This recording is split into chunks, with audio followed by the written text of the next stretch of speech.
Okay, सो आज से हम लोग को पॉलिटी की क्लास स्टार्ट करनी थी और आज की क्लास में हम लोग सबसे पहले कुछ बेसिक बातों को समझने की कोशिश करेंगे। देखिए, पॉलिटी एक बहुत ही इंटरेस्टिंग सब्जेक्ट है और बहुत प्रैक्टिकल सब्जेक्ट है। अगर आप पूरे कंसेप्ट के साथ इसे समझते हैं तो चीज़ों में आपको बहुत मज़ा आएगा, क्योंकि आपको अगर पॉलिटिक्स की थोड़ी बहुत भी समझ है या आप देश के प्रति जो व्यवस्थाएं स्थापित की जाती हैं उसमें थोड़ा सा भी इंटरेस्ट रखते हैं तो आपको ये बहुत प्रैक्टिकल दिखाई देगा। ठीक है, इससे पहले कि हम लोग विषय में प्रवेश करें, सबसे पहले हम लोग इस विषय को समझने का कोशिश करेंगे।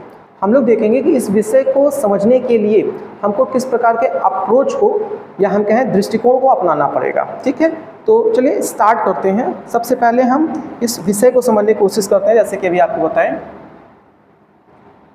तो हम लोगों का ये जो विषय है ये है संविधान व राज व्यवस्था। ठीक है, यहाँ पे हम लोग कह लें तो कॉन्स्टिट्यूशन एंड पॉलिटी, इसी को एक व्यवहारिक स्तर पे पॉलिटी सब्जेक्ट के रूप में लोग कहते हैं। ठीक है, देखिए यहाँ पर दो शब्द हैं। पूरे विषय को आज से हम लोग समझने की कोशिश करेंगे। तो यहाँ पर अगर आप ध्यान दीजिए तो आपको दो शब्द दिखाई दे रहे हैं। एक अगर आप देंगे तो आप दिखाई दे रहा है संविधान और दूसरा राज्य व्यवस्था। एक एक करके हम लोग चीज़ों को समझते हैं। सबसे पहले हम लोग देखते हैं कि ये संविधान क्या होता है। संविधान, देखिए संविधान के बारे में बहुत सरल चीज़ों में अगर आप समझना चाहते हैं तो आप समझिए कि जैसे कोई किताब होती है और किताब में कुछ बातें लिखी गई होती हैं, इसी तरह किसी देश का शासन कैसे चलेगा उसमें कुछ नियम और प्रावधान होते हैं जिनको लिपिबद्ध कर दिया जाता है। ठीक है, वही संविधान, बहुत सरल शब्दों में आप समझिए। ठीक है, तो अगर हम संविधान की बात करते हैं तो आप इसको कह सकते हैं कि ये क्या है, ये नियम व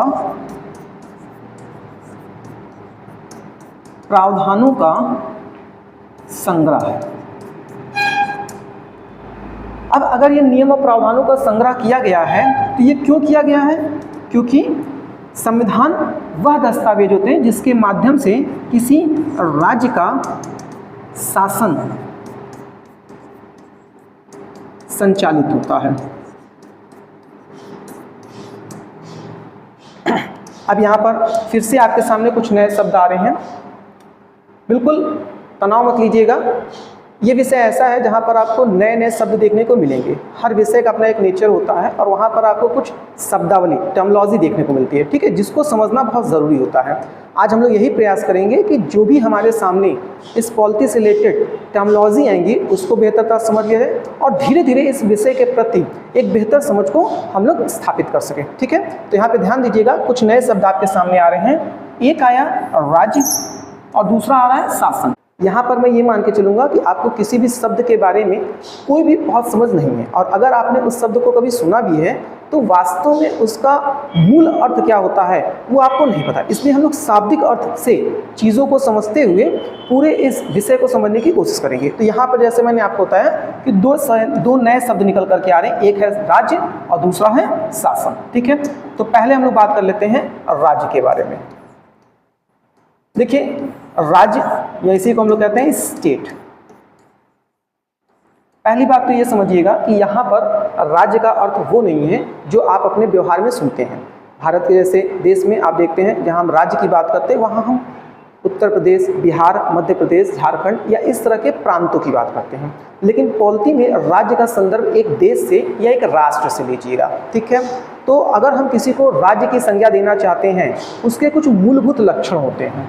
सबसे पहले अगर आप किसी क्षेत्र को राज्य घोषित करना चाहते हैं या राज्य के रूप में उसको एक स्वीकृति या मान्यता प्रदान कराना चाहते हैं तो उसके लिए क्या होना चाहिए, एक उसका निश्चित भौगोलिक क्षेत्र होना चाहिए। भौगोलिक क्षेत्र तुलनात्मक रूप से समझते रहिए। जैसे अगर आप भारत का मानचित्र देखते हैं तो भारत का आप जो मानचित्र देखते हैं वो भारत का क्या है, एक निश्चित भौगोलिक क्षेत्र है। ठीक है, अब दूसरी चीज़ अगर हम लोग बात करें तो आप देखेंगे कि केवल क्षेत्र होने से काम नहीं चलता, वहाँ पर क्या होना चाहिए, वहाँ पर कुछ लोगों का निवास स्थल होना चाहिए, अर्थात वहाँ पर क्या होनी चाहिए, जनसंख्या होनी चाहिए। तीसरी चीज़ क्या है, जनसंख्या के बेहतर प्रशासन के लिए, उनके शासन व्यवस्था के लिए एक सरकार होनी चाहिए। ठीक है, और सबसे महत्वपूर्ण चीज़ क्या है, सबसे महत्वपूर्ण चीज़ है कि वहाँ पर जो सरकार है, जो पूरे शासन व्यवस्था को संचालित कर रही है, उसकी अपनी एक संप्रभुता होनी चाहिए, संप्रभुता होनी चाहिए। एक बार फिर आपके लिए यहाँ पर नया शब्द आ गया, संप्रभुता। अब देखिए ये संप्रभु क्षेत्र क्या होता है या संप्रभुता क्या होती है, तो ध्यान रखिएगा, यदि कोई क्षेत्र जहाँ पर सरकार शासन व्यवस्था को संचालित कर रही हो, वो अपने आंतरिक व बाह्य मामलों में यदि वह अपने निर्णय लेने के लिए स्वतंत्र होती है, तो उसे हम लोग संप्रभु राष्ट्र कहते हैं।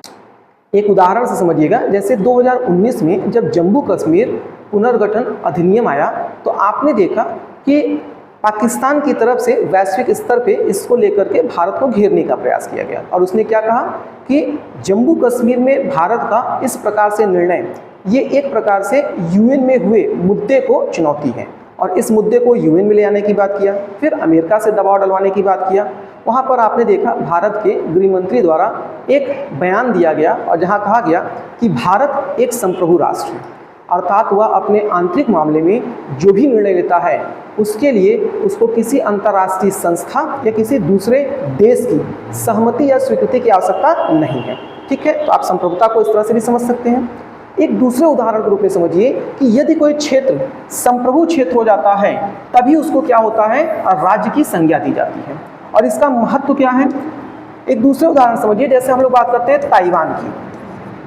देखिए ताइवान में अगर आप देखेंगे तो इसकी क्या है, अपनी एक भौगोलिक सीमा है, भौगोलिक सीमा है।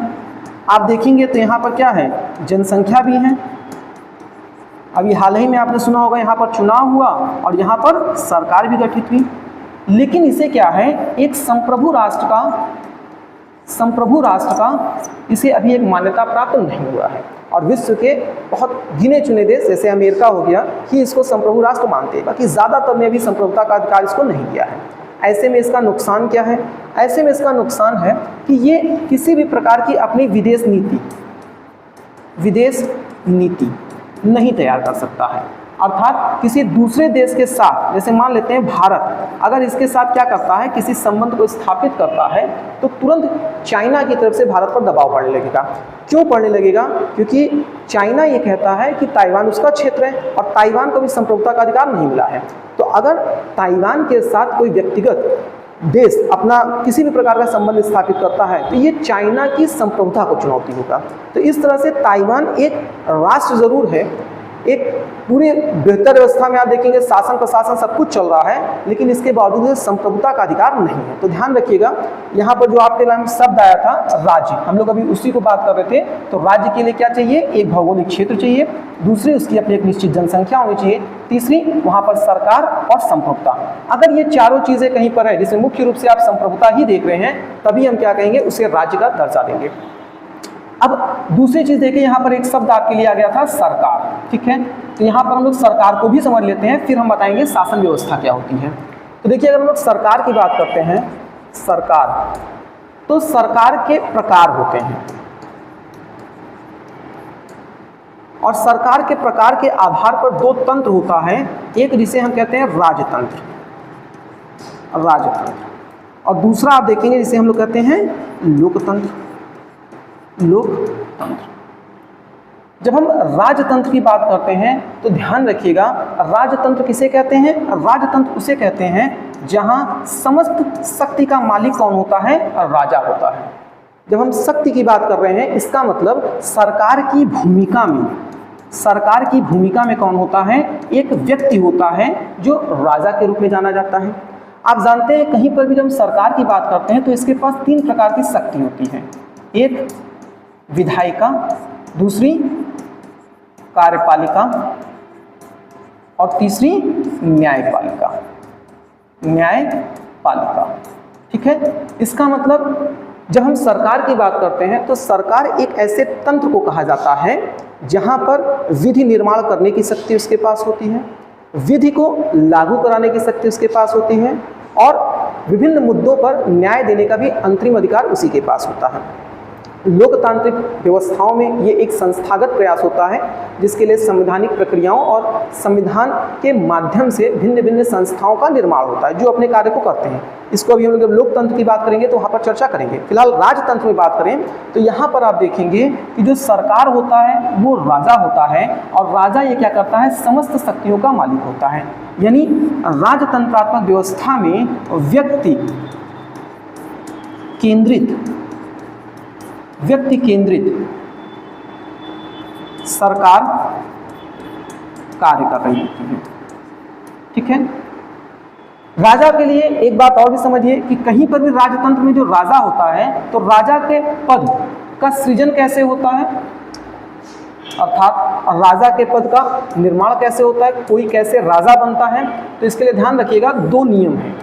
एक नियम क्या है जिसे हम कहते हैं वंशानुगत नियम, वंशानुगत का नियम।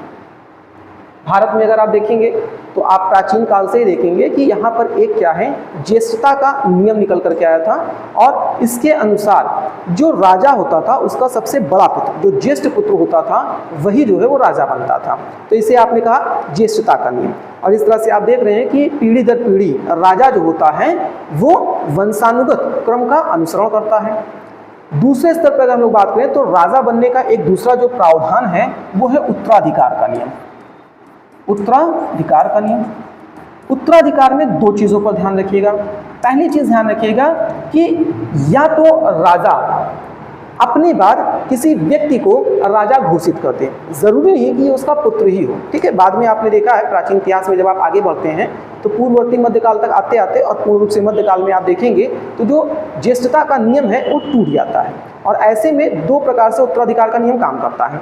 राजा यदि अपने पुत्रों में से किसी को अयोग्य समझता है और वो राजा नहीं बनाना चाहता है तो वो चाहे अपने परिवार के किसी अन्य सदस्य को या अपने प्रशासनिक इकाई या समाज के किसी भी व्यक्ति को यदि घोषित कर देता है कि मेरे बाद ये राजा होगा, तो वो क्या होता है, वो उसका उत्तराधिकारी हो जाता है।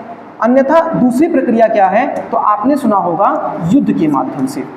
कई बार आपने इतिहास में पढ़ा होगा कि उत्तराधिकार का युद्ध हुआ है, जहाँ पर जो भी राजा के पद के लिए दावेदारी पेश करता है उसको आपस में संघर्ष करना पड़ता है, और उस युद्ध में जो जीतता है वही राजा बनता है। ठीक है, राजा के लिए एक चीज़ और ध्यान में रखिएगा कि जब हम राजतंत्रात्मक शासन प्रणाली की व्यवस्था की बात करते हैं तो वर्तमान में फिलहाल कहीं पर नहीं है ये, लेकिन कुछ छोटे छोटे देश हैं जहाँ पर कुछ स्तर पर राजतंत्रात्मक शासन व्यवस्था काम कर रही है। राजतंत्रात्मक शासन व्यवस्था में कौन होता है, प्रजा होती है। जबकि अगर हम लोग लोकतंत्र की बात करते हैं तो लोकतंत्र में कौन होता है, नागरिक होते हैं। दोनों में भी अंतर है।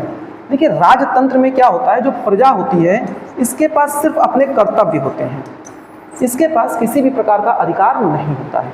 जबकि जब आप लोकतंत्र की बात करते हैं तो लोकतंत्र में आप नागरिक के बारे में सुनते हैं, और नागरिकों के पास कर्तव्य के साथ साथ क्या होता है, उनके अधिकार भी होते हैं। तो फिलहाल अभी हम लोग लोकतंत्र पे बात करेंगे तो वहाँ पर इसकी चर्चा करेंगे। ठीक है, तो मैं सरकार के प्रकार बता रहा था और उसमें सबसे पहला आपको क्या बताया, तो सबसे पहला आपको बताया यहाँ पर राजतंत्रात्मक शासन प्रणाली के बारे में बताया। यहाँ पर कि जो सरकार होता है उस सरकार की भूमिका में कौन होता है, राजा होता है। और राजा जो होता है वो समस्त शक्ति का मालिक होता है, विधायिका, कार्यपालिका और न्यायपालिका। ठीक, इसलिए यहाँ पर जो सरकार होती है वो व्यक्ति केंद्रित होती है।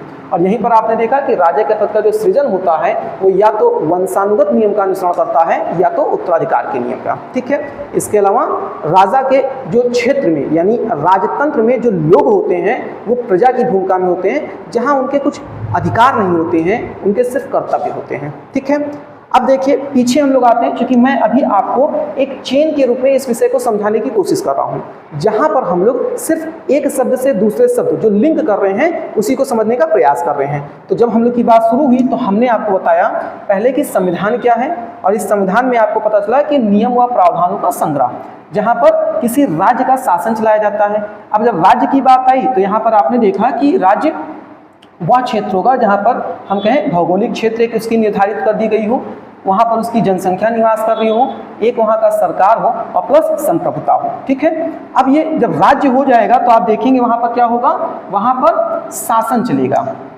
शासन। ठीक है, अब हम लोग देखते हैं ये शासन क्या होता है, क्योंकि सरकार मैंने बता दिया और सरकार ही क्या करेगी, शासन चलाएगी। तो हम लोग देखते हैं शासन क्या होता है, इसको ध्यान से समझिए। देखिए, लोकतंत्र की व्यवस्था में जब हम शासन की बात करते हैं तो शासन का जो दायरा होता है वो लोगों के अर्थात हम कहें नागरिकों के सार्वजनिक जीवन से संबंधित होता है, सार्वजनिक जीवन से। जब हम सार्वजनिक जीवन की बात करते हैं तो ध्यान रखिएगा सार्वजनिक जीवन में किस तरह के विषय आते हैं। यहाँ पर आएगा विदेश नीति, विदेश नीति, दूसरी कानून व्यवस्था, कानून व्यवस्था व आंतरिक व अंतर्राष्ट्रीय सुरक्षा, तीसरी अर्थव्यवस्था, अर्थव्यवस्था। इसके अलावा अगर हम लोग बात करें शिक्षा, स्वास्थ्य, ये सभी चीज़ों का संबंध क्या होता है, ये सार्वजनिक जीवन से होता है। ये मैं क्यों बता रहा हूँ, क्योंकि जब आप देखेंगे अगर हम लोग राजतंत्रात्मक शासन प्रणाली की बात करते हैं, वहाँ देखेंगे जो सरकार की भूमिका में होगा अर्थात राजा, वो यदि थोड़ा सा क्रूएल है, थोड़ा सा अगर आप कहेंगे निरंकुश शासक है, तो वो लोगों के जीवन में जो शासन का संचालन करता है, शासन का संचालन करता है, उसके संचालन का स्तर निजी व सार्वजनिक दोनों स्तर पर हो सकता है। लेकिन लोकतंत्र में जब किसी भी राज्य में शासन संचालित होता है तो वहाँ पर जो शासन के संचालन का स्तर होता है वो सिर्फ और सिर्फ कहाँ तक होता है, सार्वजनिक जीवन के स्तर तक होता है। ठीक, इसे एक उदाहरण से समझिए। जैसे अगर हम लोग बात करें तो हम लोगों के संविधान में आर्टिकल 21 है, ठीक है। ये क्या कहता है, ये कहता है प्राण व दैहिक स्वतंत्रता के संरक्षण का अधिकार। और वास्तव में ये भारत के नागरिकों को दिया गया एक ऐसा मौलिक अधिकार है जिसके तहत सरकार नागरिकों के निजी जीवन में हस्तक्षेप नहीं कर सकता है। ठीक है, जैसे अगर आप समझने की कोशिश कर लीजिए, मान लेते हैं आप पढ़ाई करते हैं, ठीक है। अब आप पढ़ाई कर रहे हैं तो पढ़ाई करने के लिए आप दिन में पढ़ना चाहते हैं या रात भर जगकर पढ़ना चाहते हैं, यहाँ पर ये सरकार डिसाइड नहीं करेगी। आप 2 घंटे सोना चाहते हैं, 4 घंटे सोना चाहते हैं या 10 घंटे सोना चाहते हैं, ये सरकार डिसाइड नहीं करती। आप किस तरह के वेशभूषा को धारण करना चाहते हैं, ये सरकार डिसाइड नहीं कर सकती। इसी तरह से आप क्या खाना चाहते हैं, ये भी सरकार डिसाइड नहीं कर सकती। तो अब आप, मैं उम्मीद कर रहा हूँ कि निजता का क्या स्तर होता है उसे समझ सकते हैं। लेकिन एक चीज़ का ज़रूर ध्यान रखिएगा, यदि आपका निजता का स्तर सार्वजनिक जीवन में व्यवधान उत्पन्न करता है तब वहाँ पर फिर क्या होता है, शासन का संचालन आपके निजता के स्तर पर अंकुश लगा सकता है। ठीक है, इसको हम लोग मौलिक अधिकार पढ़ेंगे तो वहाँ डिटेल में चर्चा करेंगे, लेकिन एक उदाहरण के तौर समझिए। जैसे अभी मैंने कहा कि आपके पास सोने का अधिकार है, लेकिन अब आप ये सोचें कि हम रोड पे अपना बिस्तर लगाकर सो जाएं, तो ऐसी स्थिति में क्या होगा, आप सार्वजनिक जीवन में व्यवधान उत्पन्न करेंगे। तो ये आपका निजता के साथ साथ सार्वजनिक या आप कह सकते हैं जो प्रशासनिक व्यवस्थाएं हैं उसमें हस्तक्षेप का मुद्दा भी हो जाएगा। ठीक है, तो ऐसे में ध्यान रखिएगा। ये फिर से हम इस बात को समझने की कोशिश करें तो मैं आपको बहुत सरल शब्दों में और ये मान के समझाने का प्रयास कर रहा हूँ कि आपको कुछ भी नहीं पता, इसलिए एक छोटे छोटे शब्दों पर भी हम लोग डिटेल पे बात कर रहे हैं। तो मैंने अभी आपको सिर्फ और सिर्फ क्या बताया, मैंने आपको बताया संविधान के बारे में। और संविधान में मैंने आपको क्या बताया कि संविधान क्या है, तो ये नियम व प्रावधानों का संग्रह है, नियम व प्रावधानों का संग्रह है। इसकी ज़रूरत क्यों पड़ती है, क्योंकि इसी के माध्यम से किसी राज्य का क्या होता है, शासन संचालित होता है, शासन संचालित होता है। और यहीं पे मैंने बताया जो सरकार शासन संचालित कर रही है उसका जो क्षेत्र होगा वो क्या होगा, वो सार्वजनिक जीवन से संबंधित विषय होंगे, जहाँ पर मैंने आपको बताया विदेश नीति हो सकती है, सुरक्षा हो सकती है, कानून व्यवस्था हो सकती है, अर्थव्यवस्था हो सकती है, शिक्षा, स्वास्थ्य, इस तरह की चीज़ें। ठीक है, अब यहाँ पर दूसरे शब्द को अगर हम लोग देखें तो यहाँ जिस तरह से हम लोग देखे थे कि विषय क्या नाम है आपका, विषय का नाम है आपके संविधान व राज्य व्यवस्था। अब थोड़ा ध्यान से समझिएगा, अगर हम लोग संविधान की बात करते हैं तो आप भी जानते हैं कि संविधान हमारे क्या 1950 से लागू हो गया। ठीक है, 1949 में बनके तैयार हो गया। अब आप एक कल्पना करके देखिए कि संविधान में क्या किया गया है। संविधान में कुछ सिद्धांतों को क्या कर दिया गया, लिपिबद्ध कर दिया गया और इसी के माध्यम से किसी राज्य के शासन व्यवस्था को संचालित करने का एक निर्देश दे दिया गया। अब आप इस बात को थोड़ा सा नोटिस करने की कोशिश करिए कि 1950 में भारत जैसे देश में जिस प्रकार के विषय की आवश्यकता थी और 2024 में जिस तरह के विषय की आवश्यकता है, क्या दोनों एक समतुल्य स्थान पर होंगे? आप भी कहेंगे बिल्कुल नहीं। तो ऐसे में इस बात को आप समझ सकते हैं कि अगर हम 1950 में बनाए गए संविधान को अनवरत बिल्कुल वैसे ही लेकर के साथ में चलते तो शायद आज हमारे जो व्यवस्थाएं हैं वो जड़त्व को प्राप्त कर ली होती और हम उन्हीं पुरानी व्यवस्थाओं में फंसे रह जाते। इसीलिए संविधान ने एक आदर्श स्थिति को स्थापित किया और समय समय पर हमारी शासन प्रणाली में जो आधुनिकता है उसको स्थापित करने के लिए एक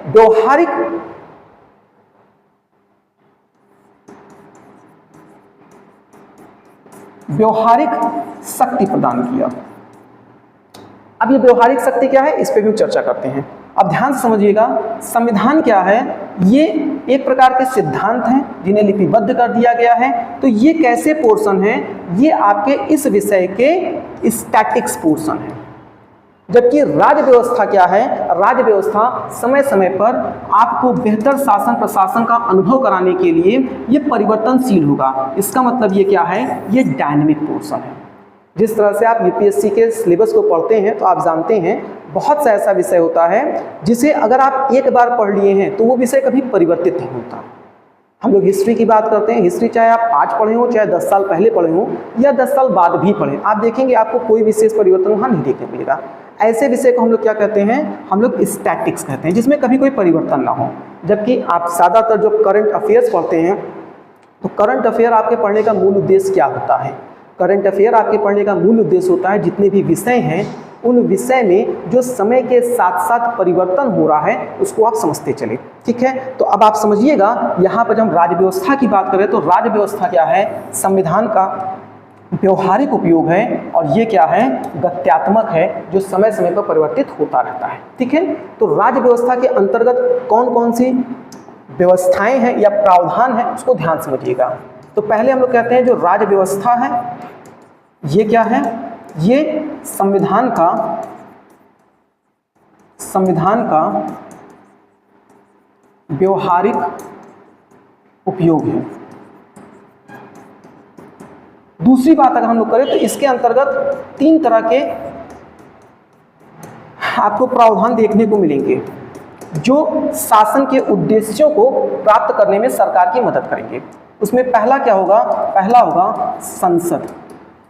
संसद द्वारा विधि निर्माण की शक्ति। दूसरा आप देखेंगे न्यायपालिका, तो न्यायालय द्वारा दिए गए निर्णय।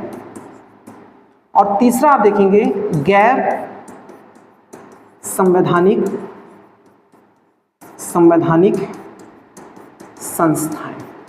एक एक करके हम लोग इसको समझने की कोशिश करते हैं। ठीक है, तब आपको और स्पष्ट रूप में बात समझ में आएगी। तो चलिए सबसे पहले हम लोग देखते हैं संसद द्वारा विधि निर्माण।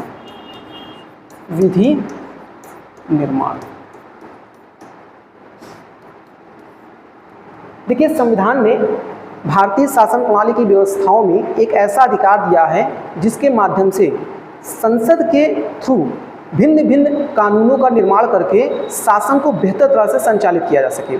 शासन का मूल उद्देश्य क्या है, शासन का मूल उद्देश्य है एक कल्याणकारी राज्य की स्थापना करना।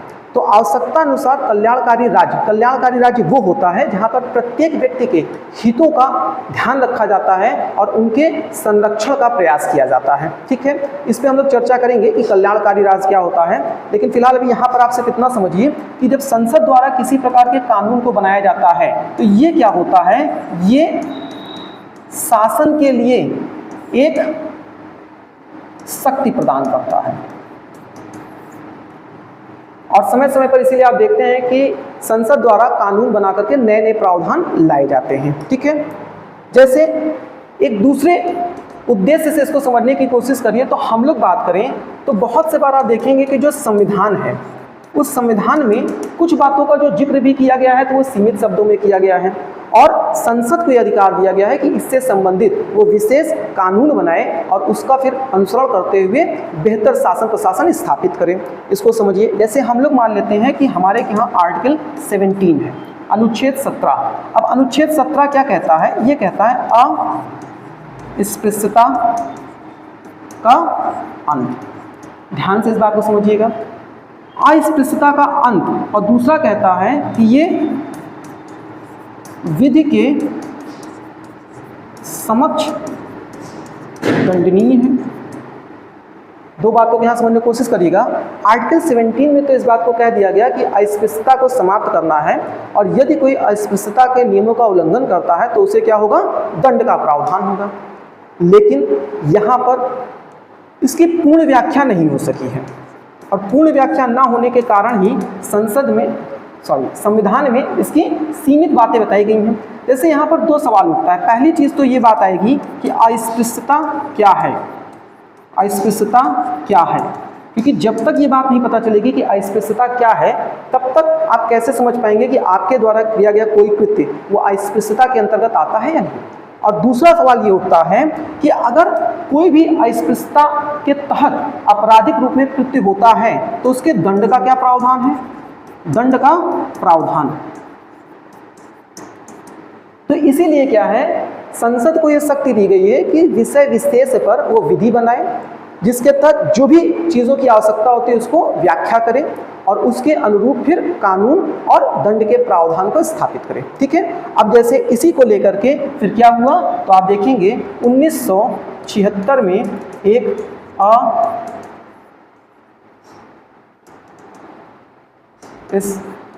अस्पृश्यता निवारण अधिनियम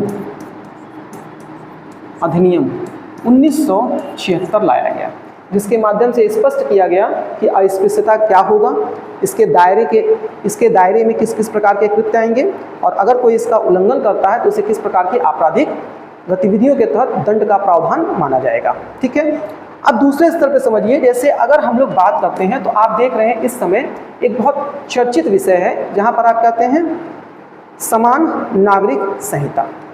अगर आप इस समान नागरिक संहिता को देखेंगे तो आप पा रहे हैं कि संविधान में जब आप नीति निषेधक तत्व को पढ़ते हैं DPSP, वहाँ पर इसके बारे में जिक्र किया गया है और एक तरह से ये निर्देश दिया गया है कि राज्य में समान नागरिक संहिता को स्थापित किया गया। लेकिन DPSP नीति निषेधक तत्व के अंतर्गत जिन विषय को रखा गया है वो बाध्यकारी नहीं थे, इसलिए सरकार को ये निर्देश दिया गया था कि समय समय पर जब आप किसी भी विषय पर व्यवस्थाएं देने में सक्षम होंगे तो ऐसे में उनको आप लागू करिए।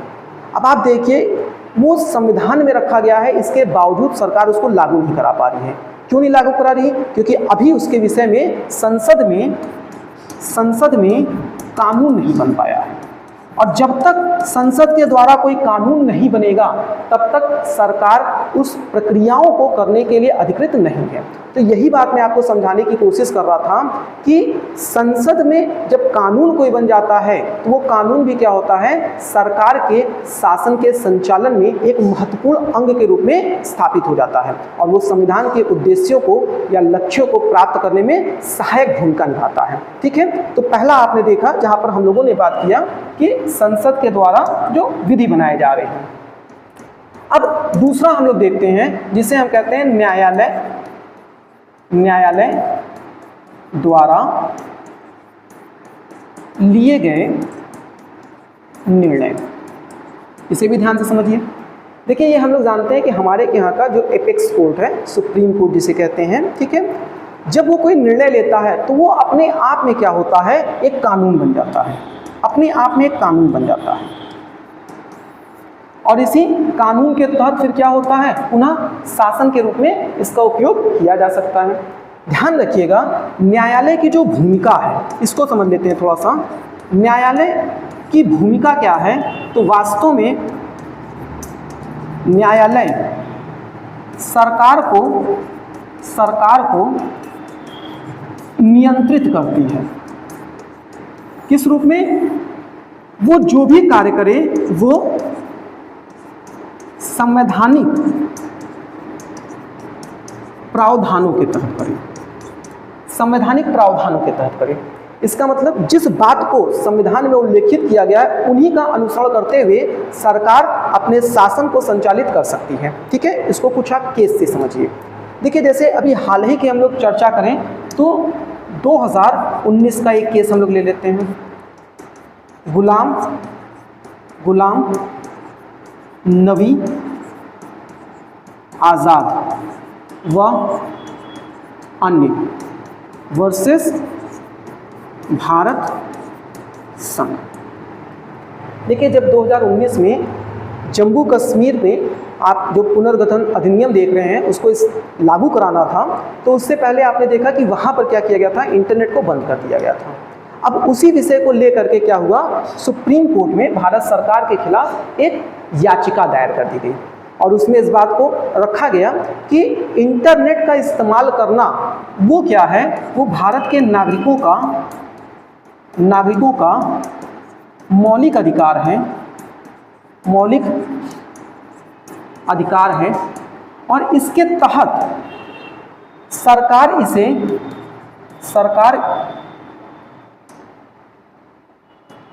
इसे बंद नहीं कर सकती।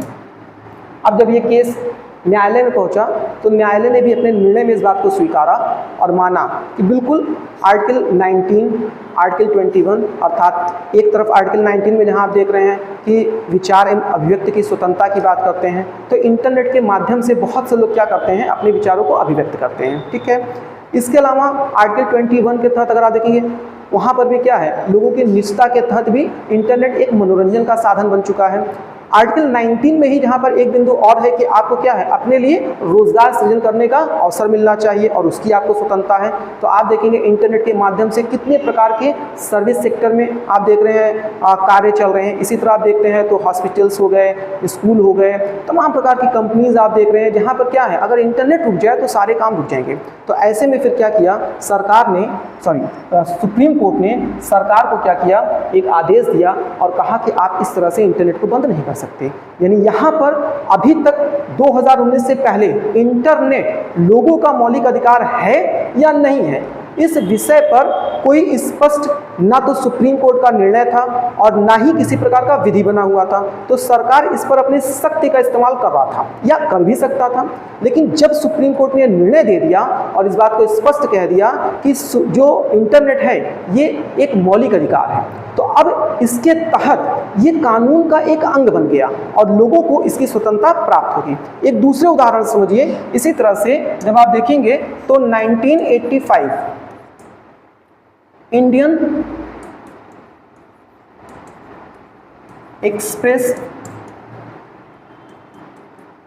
न्यूज़पेपर वर्सेस भारत संघ, ये केस है आपका 1985। ठीक है, देखिए 1976 इमरजेंसी का दौर, और उस दौर में आप लोगों को भी जानकारी रही होगी कि जो प्रिंट मीडिया थी उसकी स्वतंत्रता को पूरी तरह से बाधित कर दिया गया था और किसी भी प्रकार से जो अखबारों में या किसी प्रकार की जो साप्ताहिक पत्रिकाएं होती थी उनमें जो आर्टिकल्स लिखे जाते थे उन पर प्रतिबंध लगा दिया गया। और प्रतिबंध का स्तर ये था कि यदि सरकार के विरोध कोई चीज़ लिखना चाहता था तो वहाँ पर उस पूरे मतलब आप कह सकते हैं जो कारखाना होता था उसको जब्त कर लिया जाता था, जो लाइसेंस होता था वो कैंसिल कर दिया जाता था। और अगर आप कुछ भी लिखना या छापना चाहते थे तो ऐसे में क्या करना होता था, पहले आपको सरकार को उस चीज़ को दिखाना पड़ता था। अगर सरकार को वो चीज़ें पसंद आती थी या आप कह सकते हैं उनकी स्वीकृति मिलती थी तभी आप उस चीज़ को पब्लिसाइज कर सकते थे।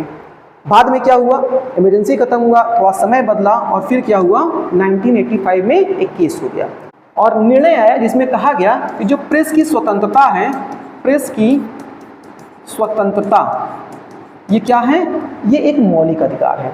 तो पुनः आप देख रहे हैं कि किस प्रकार से जो सुप्रीम कोर्ट है उसके निर्णय भी अपने आप में क्या है, एक कानून व्यवस्था के रूप में स्थापित हो जाते हैं। ठीक है, इस तरह से कई केसेस आप सुनेंगे, जैसे अगर आप सुनेंगे नवीन जिंदल वर्सेस भारत संघ, जहां पर आप देखेंगे कि राष्ट्रध्वज फहराना क्या है, मौलिक अधिकार है। ठीक है, इमैनुअल वाद वर्सेस केरल राज्य, वहां पर आप देखेंगे राष्ट्रगान के समय जो है मौन रहना वो भी मौलिक अधिकार है।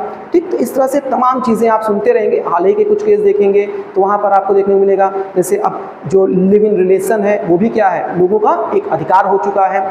इसी तरह आप देखेंगे जो समलैंगिकता का कानून आया है उसके तहत भी क्या हो रहा है, अब ये एक आप कानूनी अधिकार मांग कर सकते हैं। ठीक है, तो ये सभी चीज़ें क्या है, राज्य व्यवस्था के अंतर्गत आती हैं। तो अभी हम लोगों ने राज्य व्यवस्था के तहत दो बातों पर चर्चा किया। अब तीसरे स्तर पर अगर हम लोग बात करते हैं तो हम देखेंगे गैर संवैधानिक संस्था।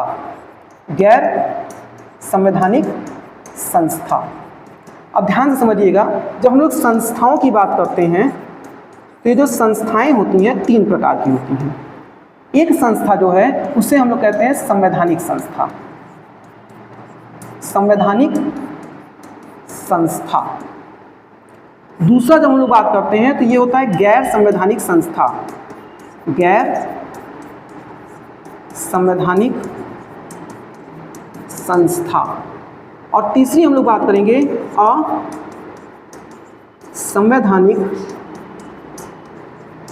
संस्था। एक एक करके बात करते हैं तब आपको चीज़ें समझ में आएगी। पहले हम लोग बात करते हैं संवैधानिक संस्था के बारे में।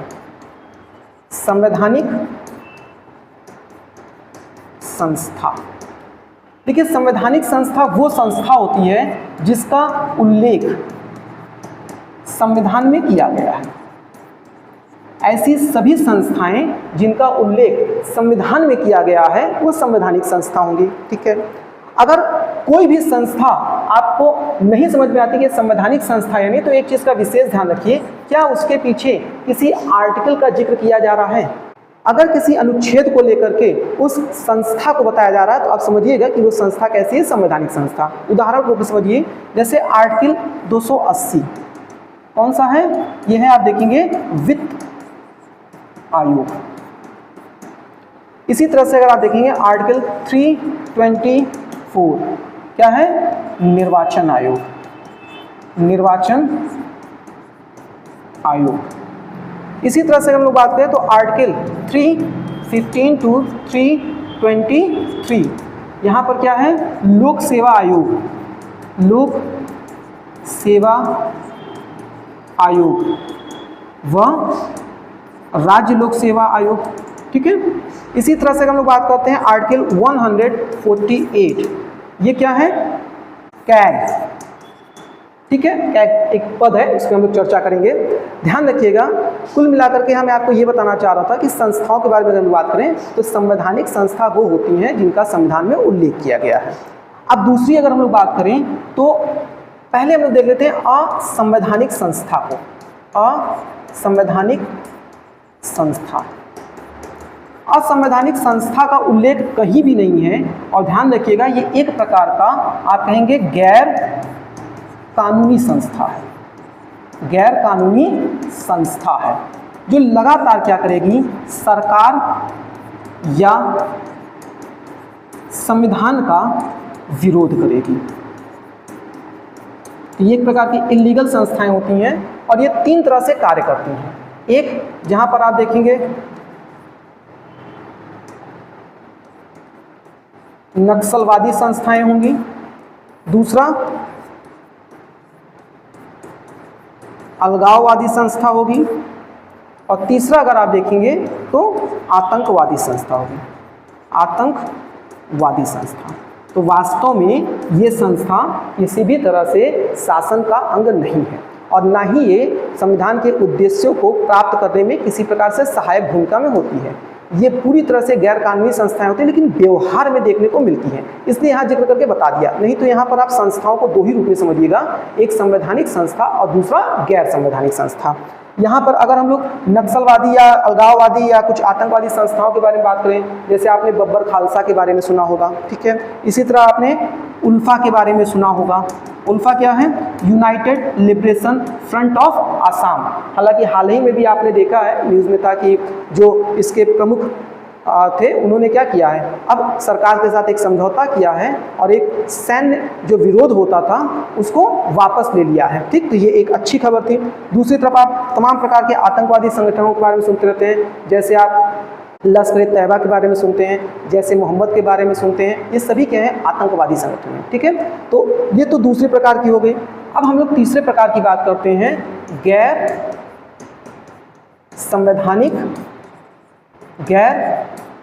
संवैधानिक संस्था।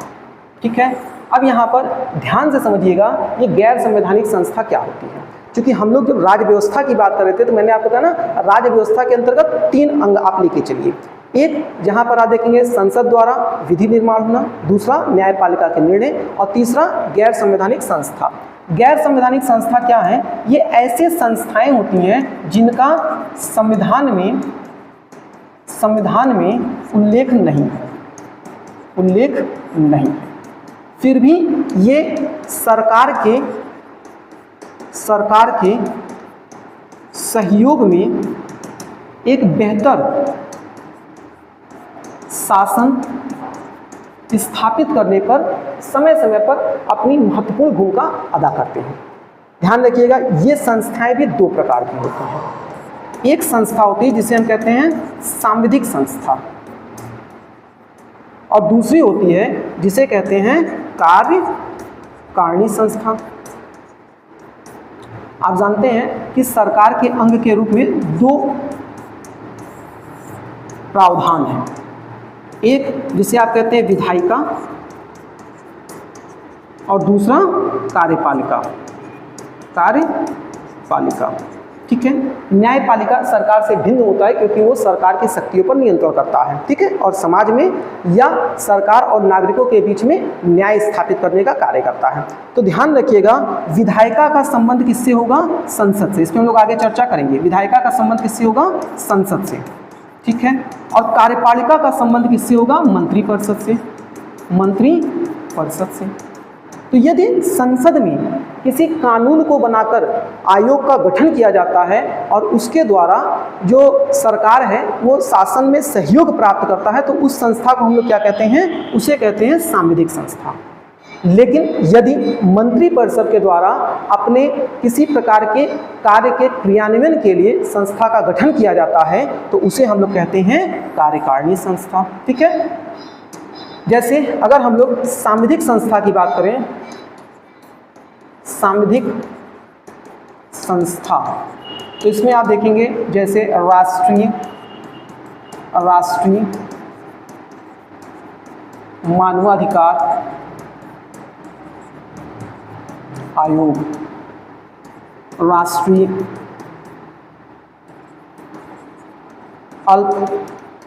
अल्पसंख्यक आयोग। ठीक है, ये सभी जो है वो संसद द्वारा कानून बना करके इसको गठित किया गया है। और इसी तरह से अगर हम लोग कार्यकारिणी संस्था की बात करें, कार्यकारिणी संस्था, तो वर्तमान में जैसे आप देखेंगे नीति आयोग, पहले आप जानते होंगे यही क्या था, योजना आयोग के रूप में जाना जाता था। ठीक, लेकिन जब से 2014 में नई सरकार का गठन हुआ तो उन्होंने जो कार्यकारिणी संस्था थी उसको नीति आयोग के रूप में क्रियान्वित किया है। ठीक है, तो अब यहाँ पर समझिएगा, हम लोग जो पूरी बात कर रहे थे, अभी फिलहाल हम लोग कोई भी विषय में प्रवेश नहीं किए हैं, सिर्फ और सिर्फ आपका जो ये विषय है उसको समझने की कोशिश कर रहे हैं। देखिए यहाँ पर 2 शब्द लिखा था, संविधान व राज्य व्यवस्था, और यही मैं आपको बता रहा था संविधान क्या है, ये सैद्धांतिक है